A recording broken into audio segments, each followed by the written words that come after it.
Rick Ross is being a generational hater. You know what I'm saying? I ain't gonna lie. Rick Ross is damn near on some reverse Uncle Ruckus energy. It's a very dangerous space to be in, and I don't think you guys understand the repercussions of what's going on right here. So let's go ahead and play this again. Let's see. I gotta make sure we linked up and all that. You know what I'm saying? All right. The fuck did he do to you? Yeah, but a lot of that was weird in that moment. Well, we know that now, looking back 2 years. Like, we know a lot of the things that happened was weird. A lot of the things that was said was weird.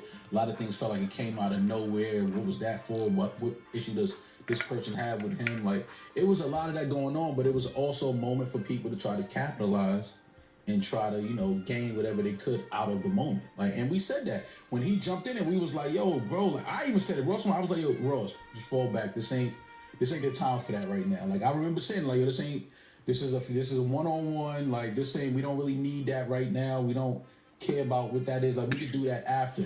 It just didn't feel right. It felt like you was trying to get in on it and capitalize. Ross also had some words for Rory Moore. It's a beautiful morning, perfect time to feed you. All right, so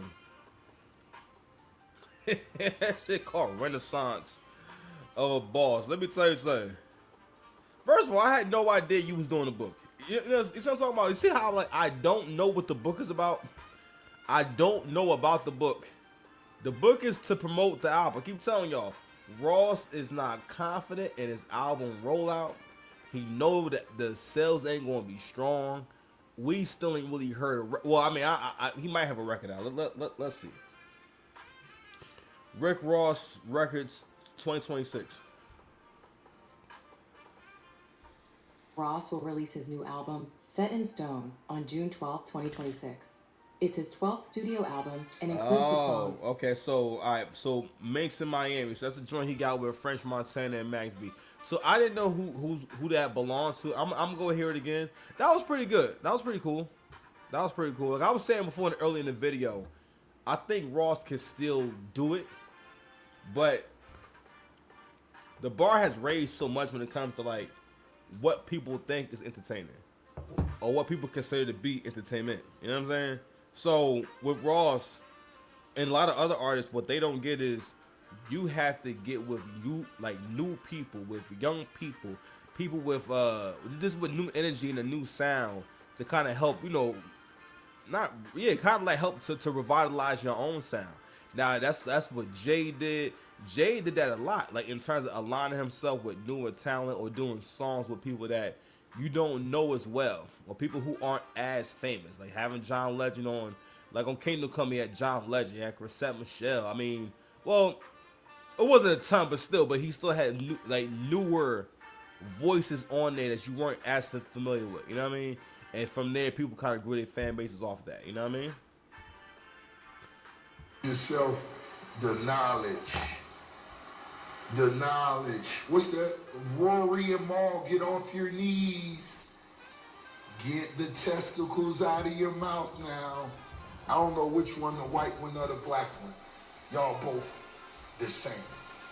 Rory Maul, the Glazers. How y'all feel now? You know, Drake just committed suicide. I'm sure he'll retire next month. How is his lawsuit doing? How is the Drake University lawsuit coming?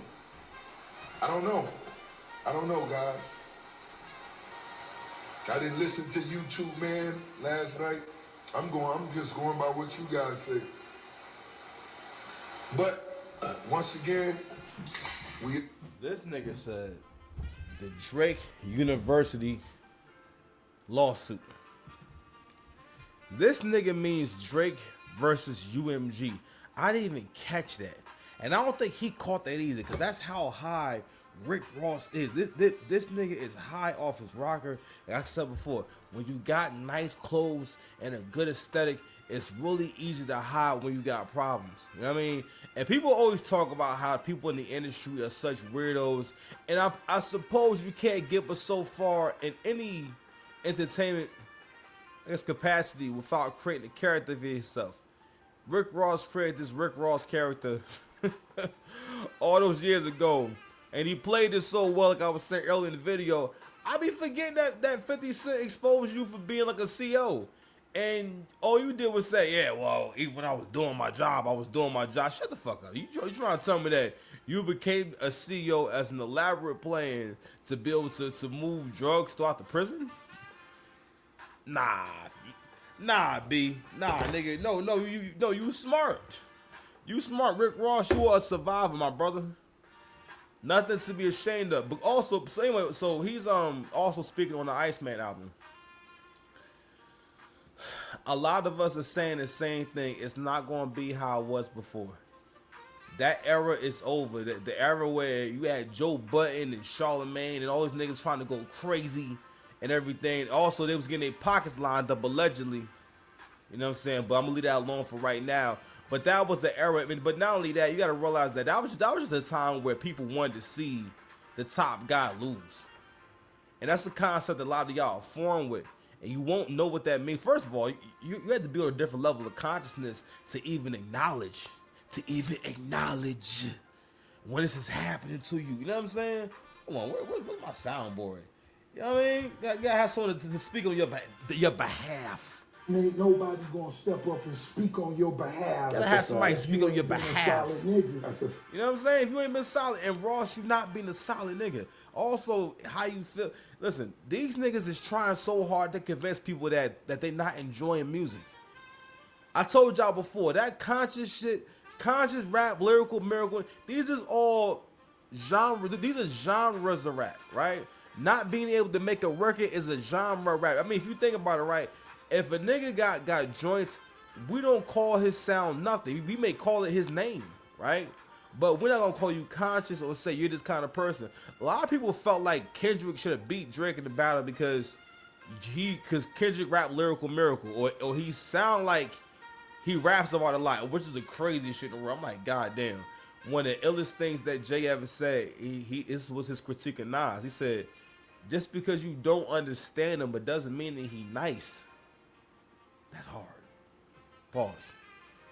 And what he was saying was, just because someone raps in a way that seems complex, that seems like they saying something, that's the difference than actually saying things that resonate with people or saying things that actually entertain people. And that's one of the reasons why a lot of people in hip hop, a lot of rappers and artists in general, y'all don't do well in this because you don't really embody the elements of being an artist, where you're trying to be creative, where you're doing it, based off your pride. You're like, all right, listen, I take pride in this, so therefore I want to keep pushing myself. I'm still trying to be the very best. I'm trying to really outdo what I did last time in every aspect, not in the aspect that's comfortable for me. You understand? But anyway, yeah, Rick, right, yeah. So Ross, yeah, man, you gotta try harder, bro. This is weird. That nigga called this is Rory the throat goat. This is crazy. So Ross is right. R.I.P. It just crashing out, and this is the dangerous zone to get in because, like I was saying before, if no one ever checks you on your hater energy, I remember years ago, right, when I was a young boy.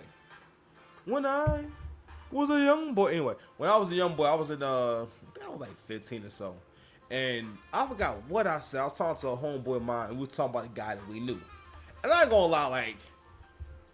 Not that I didn't like him, the dude that we was talking about, but I said something, and my man said, yo, let's call him T. He said, yo, you be hating on T. You know what I'm saying? And he ain't saying no crazy way. He wasn't like being antagonizing or whatnot, but he was saying it in a way where I could see, yo, you sound like a hater. You know what I mean? Type shit. And I love him for that. Not T, but my homeboy Mitchell. Because him holding me accountable made me more aware of, I'm being negative, or I'm having negative thoughts for no reason. Because you got to realize, not that you can never critique someone without them doing anything negative to you, but if you know someone personally and y'all haven't had a negative interaction at all, it is not normal to have negative feelings towards them. And that was another thing about the whole Drake thing, was the fact that all these people who was dissing Drake, you couldn't trace it back. Like there was no story around that where it was like, oh, it's for this reason. Oh, okay, all right, damn, all right, so I get it. you and Rick Ross and Drake didn't have no beef. Y'all didn't have no actual problem.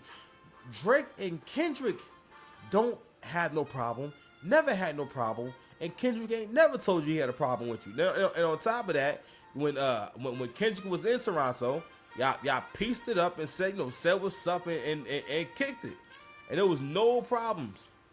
So for Kendrick to be throwing subs and this and that, yeah, it's weird.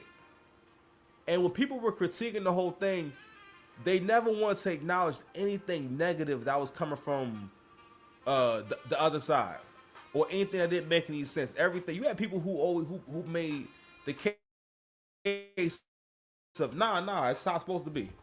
It's how it's supposed to be. It's what's supposed to happen. Even like y'all was saying, like, there's channels that do what they call predator catches, where they pose to be, they pose as a young person,